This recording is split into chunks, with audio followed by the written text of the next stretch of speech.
Welcome to Love Bite. Hello and welcome to the Love Bite platform where we share real stories in an interesting manner. My wife and I moved abroad many years ago. My wife was a citizen while I was a permanent resident. My citizenship was due while we were abroad. So I thought, what if I go back to the US, get my citizenship in 4 to 6 months and go back abroad? We had been having problems with our marriage, so the moment I mentioned this to my wife, she said yes, that's a good idea. I was a bit taken aback, but I didn't think much of it. I moved back and started living with my brother while my wife and daughter continued to stay abroad because she had a nice job. While away, I started realizing what I was missing and how my family and wife mean the world to me. We would be great conversations over Skype with me wanting to be with my wife again. My wife said the same, that she couldn't wait to see me again. 6 months went by and she visits the US for Christmas. We see each other, we go home, and I want to have sex.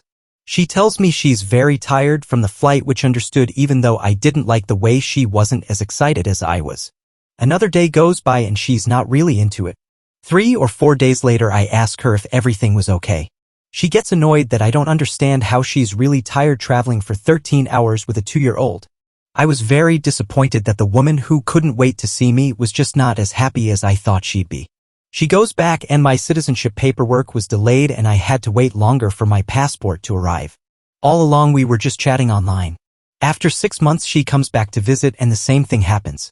This time I'm really angry and we have a couple of heated arguments. Again, I was the one who didn't understand her situation and was being unnecessarily demanding. After 3 months my passport finally arrived and I went back abroad to reunite with my family. 3 years go by and we're back to the same crappy marriage as it was long ago.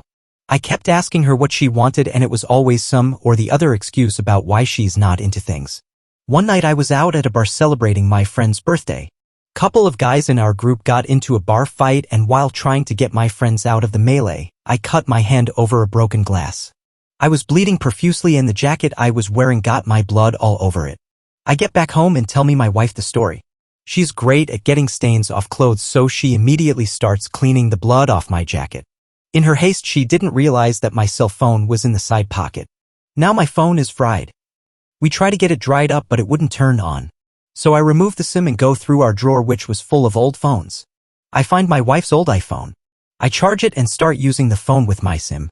5 days later, over the weekend, I was up late at night watching a football game. While on the sofa, I start looking at my text messages.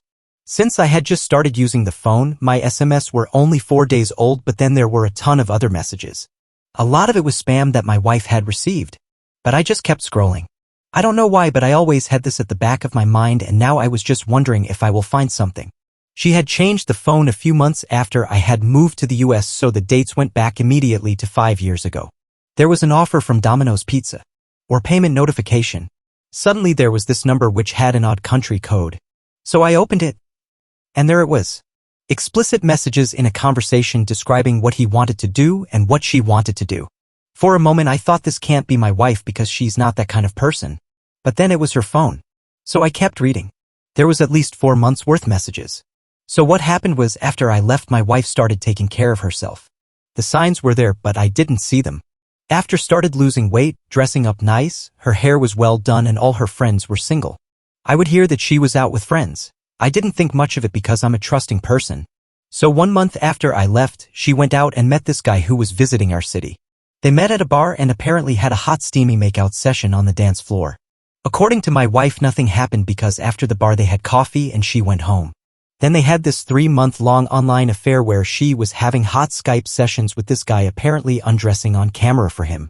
He couldn't come back to our city, but they planned a rendezvous after 3 months to finish off what they started. He came to visit, so she booked a hotel room and waited for him with 2 bottles of wine. Obviously they had sex. Then she went back home in the morning to my 2-year-old daughter and left again for the next night. We had a live-in nanny so she could be gone without any problems. When I confronted my wife, she had this pale look where she couldn't believe I had found out. This was much after it was all over, but it hurt nevertheless. I spent weeks going through her emails and looked for data in the computer. Everything was erased except I found her chat messages with her friend where she described in mild detail how I was confused about the guy.